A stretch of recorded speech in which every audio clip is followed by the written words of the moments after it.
আমল কবুল হওয়ার শর্ত মোটামুটি তিনটা। কয়টা? এক নাম্বার, আমলগুলো হতে হবে আল্লাহর সন্তুষ্টির জন্য, এক। দুই নাম্বার, আমলটা হতে হবে রাসূলুল্লাহ সাল্লাল্লাহু আলাইহি ওয়াসাল্লামের পদ্ধতিতে, অন্য কারো পদ্ধতিতে নয়। তিন নাম্বার, আমলটা করার জন্য আপনার রিজিকটা হতে হবে হালাল। হারাম রিজিকের আমল আল্লাহর কাছে কবুল হয় না। আল্লাহ পাক আমাদের সবাইকে হালাল রিজিকের ব্যবস্থা করে দিন এবং রিজিকটাকে প্রশস্ত করুন, আমিন। তো রিজিক লেখা হয়ে গেছে, দুই। তিন নাম্বার, লেখা হয়ে গেছে এ ব্যক্তি কি কি কাজ করবে দুনিয়ায়, এ ব্যক্তি দুনিয়ায় কি কি কাজ করবে সব লেখা হয়ে গেছে। এখন যদি একটা চোর বলে যে আল্লাহ পাক আমার তাকদিরে লিখেছিলেন যে আমি চুরি করব, তাই আমি চুরি করেছি। এখন যদি একজন ধর্ষক বলে আল্লাহ আমার তাকদিরে লিখেছিল যে আমি ধর্ষণ করব, তাই ধর্ষণ করেছে।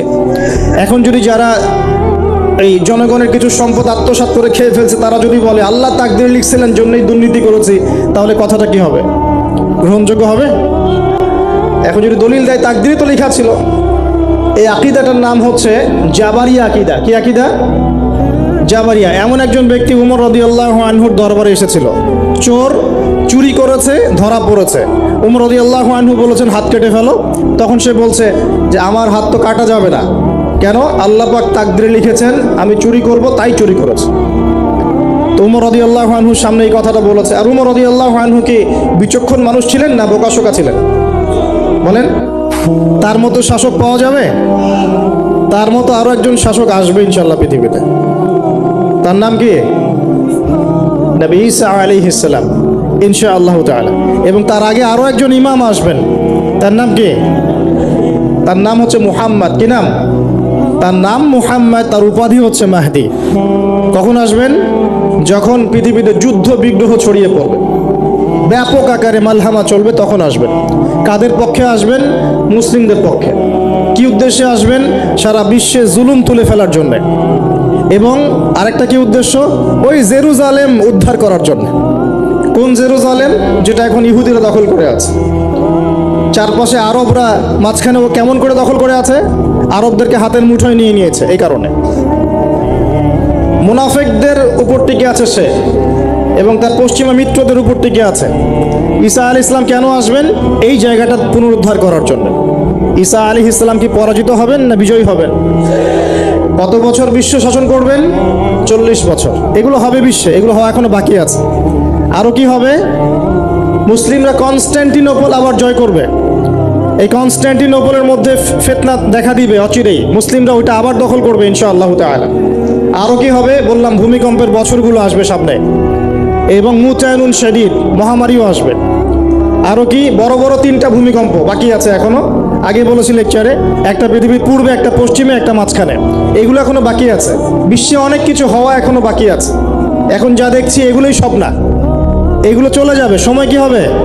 চলে যাবে। আরো নতুন সময় আসবে ইনশাআল্লাহ তাআলা। আমাদের দায়িত্ব কি?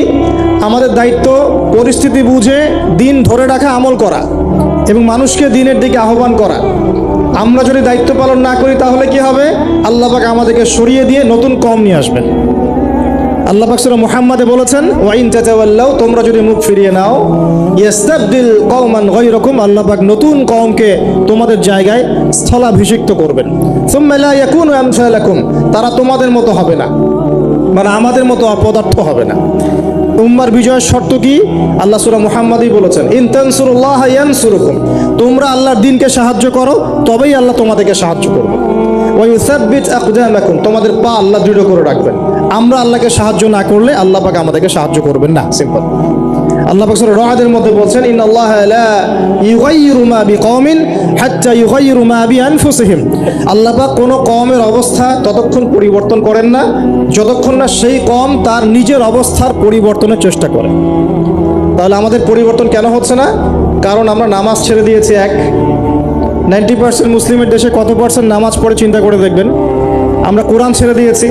90% মুসলিমের দেশে কত পার্সেন্ট বিশুদ্ধ করে কোরআন তেলাওয়াত করতে পারে একটু খোঁজ নিয়ে দেখবেন। কোরআন শুমারি করে দেখেন, নামাজ শুমারি করে দেখেন, তাহলে বুঝতে পারবেন। আর যারা কোরআন পড়তে জানে তাদের মধ্যে কত পার্সেন্ট কোরআনের অর্থটা বোঝে, এটা আরো বড় বিষয়। তারপরে আবার কারা মেনে চলে, এটা আরো বড় বিষয়। আর আমরা কতজন মানুষ দিন ইসলামকে সামগ্রিক দিন হিসেবে মানি, এটাও একটা বড় বিষয়। আমরা মানি ঠিকই, আংশিক। যেমন ইবাদত বন্দেগীর জীবনে মুসলমান, অর্থনৈতিক জীবনে গিয়ে আবার সুদখোর, এমন না বিষয়টা? এমন হয় না বিষয়টা? ইবাদত বন্দেগীর জীবনে আমি পাক্কা মুসলিম, কপালে সেজদার দাগ আছে মাশাআল্লাহ, দাড়ি টুপিও আছে মাশাআল্লাহ, কিন্তু ব্যবসায় গিয়ে মাপে কম দিচ্ছি না, ব্যবসায় গিয়ে আমি হারাম ভেজাল দিচ্ছি কিনা, এরকম হচ্ছে কিনা? হচ্ছে। কিন্তু সে কিন্তু মুসলিম এবং নামাজও পড়ে। তা আমাদের সমস্যা ভাই এখানেই। এখন এই সমস্যাটা সলভ করলে ইনশাল্লাহ সব সমস্যা সলভ হয়ে যাবে ইনশাল্লাহ। সমস্যাটা কি, আমরা ইসলামটাকে আংশিকভাবে মানি, পরিপূর্ণ জীবনে ইসলাম বাস্তবায়ন করতে পারছি না। আপনি হয়তো কেউই পারছি না, ফখর করলে বলার নাই যে আমি খুব পারছি, আসলে আমিও পারছি না। কারণ এই যুগে এটা পারাটা খুব ডিফিকাল্ট, এই যুগে পারাটা কি খুবই কঠিন, কিন্তু এটাই তো এই যুগের চ্যালেঞ্জ। নবীজি বলেছেন তোমাদের সামনে এমন যুগ আসছে যে যুগে ঈমান ধরে রাখাটা হাতের মধ্যে আগুন ধরে রাখার মতো হবে। তবে সুসংবাদ ওই যুগে তাদের জন্যে যারা আমার সুন্নতকে আবার জীবিত করতে পারবে, যে আমার মৃত সুন্নতকে জীবিত করবে, আল্লাহ পাক তাকে দুধ মানে প্রেমময়, আল্লাহ পাক ভালোবাসেন কিনা? তাহলে এই পুরো মহাবিশ্ব সৃষ্টি করে আল্লাহ পাক কি মহাবিশ্বের মধ্যে ভালোবাসা ছড়িয়ে দেন নাই? আল্লাহ রাব্বুল আলামিন 6 দিনে মহাবিশ্ব সৃষ্টি করে মহাবিশ্বের সব জায়গায় যার যার কাজ তাকে বুঝিয়ে দিলেন। কোন গ্রহ কি কাজ করবে, কোন সৌরজগৎ কেমন করে চলবে, দুনিয়া কিভাবে ঘুরবে, সূর্য কিভাবে উঠবে, চাঁদ কিভাবে আসবে, কোন মাখলুক কি কাজ করবে, ফেরেশতাদের কাজ কি হবে, ইত্যাদি ইত্যাদি। আল্লাহ পাক সমস্ত কাজ বুঝিয়ে দিলেন। সূরা আলিফ লাম মিম সেজদা, হামিম সেজদার মধ্যে আছে, পড়ে দেখবেন। আল্লাহ পাক পুরো মহাবিশ্বের দায়িত্ব বন্টন করে দিলেন। এবার আল্লাহ রাব্বুল আলামিন কি করলেন শোনেন। আল্লাহ রাব্বুল আলামিন বলছেন, এই পুরো মাখলুক কায়নাত সৃষ্টি করার পর আল্লাহ পাক তার রহমতকে 100 ভাগে ভাগ করলেন। কত ভাগে? আল্লাহ পাকের দয়া, রহমত, ভালোবাসাকে 100 ভাগে ভাগ করলেন। ভাগ করে এক ভাগ, মাত্র এক ভাগ আল্লাহ পাক পুরো মহাবিশ্বে ছড়িয়ে দিলেন, বলেন সুবহানাল্লাহ। বাকি 99 ভাগ রহমত আল্লাহ পাক তার কাছে রাখলেন। এই এক ভাগ ভালোবাসার কারণেই, এই যে সন্তান কান্না করলে মায়ের বুক ফেটে যায়, সন্তান অসুস্থ হলে বাবার বুক ফেটে যায়, যেই বাবা সহজে চোখের পানি কাউকে দেখায় না, সেই বাবা জায়নামাজে দাঁড়িয়ে চোখের পানি ছাড়তে থাকে। এই এক ভাগ রহমতের কারণে আমরা দেখি যে রাস্তার কুকুর পর্যন্ত তার বাচ্চাকে চাটে, আদর করে, মহব্বত করে।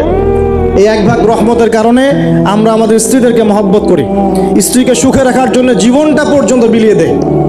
সকাল থেকে রাত পর্যন্ত কোনো ক্ষেত্রে হারাম পথে যেতেও দ্বিধা করি না, স্ত্রী সন্তান সুখে থাক এই আশায়, তাই না ভাই? এই এক ভাগ রহমতের কারণে গাভী দেখবেন, গাভী তার বাচ্চাকে প্রসবের পর চাটে, গাটা চেটে পরিষ্কার করে দেয়। এই এক ভাগ রহমতে পুরো কায়নাত টিকে আছে। আর নবী সাল্লাল্লাহু আলাইহি ওয়াসাল্লাম বলছেন, বাকি 99% রহমত আল্লাহ পাক তার কাছে রেখেছেন। এই রহমত এবং ভালোবাসা দিয়ে আল্লাহ পাক কিয়ামতের মাঠে মানুষকে মাফ করবে ইনশাআল্লাহ। তার মানে বলেন আল্লাহু আকবার। তার মানে আমরা আশা করতে পারি ইনশাআল্লাহু তাআলা আমরা আল্লাহর জান্নাত পাবো ইনশাআল্লাহ। পাবো কি না? শুধু একটা কাজ যদি উম্মত করতে পারে জান্নাত পাবে। বলে দিব কোনটা? অনেক কাজই আছে, কিন্তু স্পেশাল একটা কাজ, একটা। আল্লাহ রাব্বুল আলামিন মেরাজের রাতে তার নবীকে উঠিয়ে নিয়েছিলেন, উঠিয়ে নিয়ে কাছে নিয়ে আসছেন, একদম কাছে, আর যে আরশের কাছাকাছি। নবী সাল্লাল্লাহু আলাইহি ওয়াসাল্লাম বলছেন, ওই সময় তার উপর 3টা স্পেশাল ওহী করা হয়েছে। কয়টা? 3টা। একটা হচ্ছে 50 ওয়াক্ত নামাজ। কত ওয়াক্ত? এটা কমতে কত ওয়াক্ত হয়েছে? 5 কেও কমানোর জন্য কোন নবী বলছিলেন? মুসা আলাইহিস সালাম বলছেন 5ও পারবে না, কমাই নিয়ে আসেন। 5ও যে পারবে না, মুসা আলাইহিস সালাম কেমন করে জানলেন? তার উম্মত 2 ওয়াক্ত নামাজ পড়ে। কয় ওয়াক্ত নামাজ ফরজ ছিল? ওই 2 ওয়াক্ত তার আদায় করতে পারে নাই। এই অভিজ্ঞতা থেকে তিনি বলেছেন যে আপনার উম্মত 5 ওয়াক্ত পারবে না। সত্যি না মিথ্যা কথাটা? আসলেই কি উম্মত 5 ওয়াক্ত নামাজ পড়তে পারছে? আচ্ছা, যাই হোক, আল্লাহ পাক আমাদেরকে পড়ার তৌফিক দান করুন। দ্বিতীয় ওহী হচ্ছে সূরা বাকারার শেষের 3টা আয়াত। কয় আয়াত? সূরা বাকারার শেষের 3 আয়াত ওহী করেছেন কে? আল্লাহ রাব্বুল আলামিন। কোন ব্যক্তি যদি রাতের বেলা সূরা বাকারার শেষের 3টা আয়াত পড়ে সারা রাত ইবাদত করার নেকি পাবে ইনশাআল্লাহ। আর 3 নাম্বারটা হচ্ছে স্পেশাল, সেটা হচ্ছে আল্লাহ পাক বলেছেন, হে মুহাম্মদ সাল্লাল্লাহু আলাইহি ওয়াসাল্লাম, বলেন সাল্লাল্লাহু আলাইহি ওয়াসাল্লাম, তোমার উম্মতের কোনো ব্যক্তি যদি তোমার উম্মতের কোনো ব্যক্তি যদি আসমান জমিনের সমান গোনা নিয়ে আমার সামনে দাঁড়ায়, আসমান জমিন সমান গোনা নিয়ে আমার সামনে দাঁড়ায়, কিন্তু আমার সাথে শিরকের পাপ নাই, আমার সাথে কোনো শিরকের পাপ করে নাই, ইনশাআল্লাহ আমি আল্লাহ তার সামনে আসমান জমিন সমান ক্ষমা নিয়ে হাজির হব ইনশাআল্লাহ। তার মানে আমরা যদি ইনশাআল্লাহ তাআলা শিরকের পাপ থেকে দূরে থাকতে পারি, ইনশাআল্লাহ আশা করা যায় আমরা আল্লাহর সন্তুষ্টি পাবো ইনশাআল্লাহ। এরপর আল্লাহ রাব্বুল আলামিন কি করলেন? আল্লাহ রাব্বুল আলামিন পুরো মহাবিশ্ব সৃষ্টি করে সব দায়িত্ব ভাগ করে দিলেন। ভাগ করে দেওয়ার পরে আল্লাহ পাক জান্নাত জাহান্নাম সৃষ্টি করেছেন কিনা? আচ্ছা, জান্নাত এবং জাহান্নাম কার কার জন্য সৃষ্টি করেছেন বলেন? জিন আর মানুষ। আচ্ছা, এখন জান্নাতের চেয়ে কি শান্তির কোনো জায়গা আছে? আচ্ছা, এই জান্নাত কার জন্য সৃষ্টি করেছেন? জিন আর মানুষ। আচ্ছা, তাহলে আল্লাহ পাক মানব জাতিকে ভালোবাসেন কিনা? ভালোবাসেন কিনা? আপনি যখন কাউকে ভালোবাসবেন তাকে সবচেয়ে সুন্দর গিফট দিতে চাইবেন কিনা? তার জন্য সবচেয়ে ভালোটা কিনতে চাইবেন কিনা? আল্লাহ পাক জান্নাত তৈরি করেছেন কাদের জন্য? আমাদের জন্য। তার মানে আল্লাহ পাক আমাদেরকে ভালোবাসেন কিনা? অবশ্যই বাসেন। আল্লাহ রাব্বুল আলামিন জাহান্নামও তো সৃষ্টি করেছেন। এখন যদি বলি যে তাহলে আল্লাহ পাক কি আমাদেরকে ভালোবাসেন না, জাহান্নামে কিভাবে দিবেন? উত্তরটা কি হবে তাহলে? উত্তর হচ্ছে এই যে যদি আল্লাহ না করুক কোনো ব্যক্তি জাহান্নামে যায়, তাহলে বুঝতে হবে সেই ব্যক্তি জাহান্নামে যাওয়ার যোগ্য ছিল বলেই জাহান্নামে গিয়েছে। কথা কি বুঝতে পারছেন? আর যদি কোনো ব্যক্তি জান্নাতে যায়, তাহলে বুঝতে হবে সেই ব্যক্তির উপর আল্লাহ পাক দয়া করেছেন বলেই সে জান্নাতে গিয়েছে। মানুষ তার আমল দিয়ে জান্নাতে যেতে পারবে না, মানুষ তার আমল দিয়ে জান্নাতে যেতে পারবে না, আল্লাহর দয়া অনুগ্রহ দিয়ে জান্নাতে যাবে ইনশাআল্লাহ তাআলা। আল্লাহ পাক আমাদের সবাইকে সেই দয়া অর্জন করার তৌফিক দান করুন। সামনে রহমত পাওয়ার একটা সুবর্ণ সুযোগ আসছে, সেটা হলো রমজান মাস। কি মাস? রমজান মাস। আমরা দোয়া করি আল্লাহ পাক আমাদের সবাইকে সুস্থতার সাথে রমজানের সবগুলো রোজা রাখার তৌফিক দান করুন। নবীজি বলেছেন এই মাসে যে ইবাদত করে তার গুনাহ মাফ করাতে পারলো না, তার জন্য ধ্বংস। বলেন আউযুবিল্লাহ। আমরা তো রমজান আসার আগে দুনিয়াবি প্ল্যান করছি, রমজানে কিভাবে ব্যবসায় উন্নতি করব, রমজানে কিভাবে বেশি লাভ করব। হ্যাঁ, তো রমজান মাস হচ্ছে ইবাদতের মৌসুম। আল্লাহ পাক আমাদের সবাইকে রমজান মাসে 5 ওয়াক্ত নামাজ পড়ার তৌফিক দান করুন, কোরআন তেলাওয়াত করার তৌফিক দান করুন, কোরআন বুঝে পড়ার তৌফিক দান করুন, তারাবির নামাজ জামাতে পড়ার তৌফিক দান করুন, এবং বেশি বেশি মানুষকে ইফতার করানোর তৌফিক দান করুন। যাদের যাকাত ফরজ হয়েছে জাকাত দিচ্ছেন না, আল্লাহর ওয়াস্তে রমজান মাসে জাকাত দিয়ে দিবেন ইনশাআল্লাহ। আর আমি কিন্তু আগেই বলেছি রমজান মাসে ভাই দ্রব্যমূল্যের দাম কিন্তু খুব চড়া ওঠানামা করবে। অতএব যাদের সামর্থ্য কম তাদের ঘরে ইফতার পৌঁছে দেওয়ার দায়িত্ব কার? যা আমাদের। যাদের সামর্থ্য আছে তারা, যারা সামর্থ্যবান নয় তাদের ঘরে ঘরে মাসের বাজার পৌঁছে দেবেন ইনশাআল্লাহ তাআলা। আল্লাহ পাক তৌফিক এনায়েত করুন, বলি আমিন। এবার দেখেন আল্লাহ পাক সৃষ্টি করলেন আদম আলাইহিস সালামকে। কাকে? এর আগে আল্লাহ পাক জিন জাতি সৃষ্টি করেছেন, আমি ওইদিকে যাচ্ছি না, আমি মানুষের কথা বলছি। আদম আলাইহিস সালামকে আল্লাহ পাক কেমন করে সৃষ্টি করেছেন? আল্লাহ পাক সূরা সাদের মধ্যে বলেছেন যে খলাকতু বিয়াদাই, খলাকতু বিয়াদাই, আমি আদমকে আমার হাত দিয়ে সৃষ্টি করেছি। কি দিয়ে? হাত দিয়ে। এটা কি ভালোবাসার বহিঃপ্রকাশ নয়?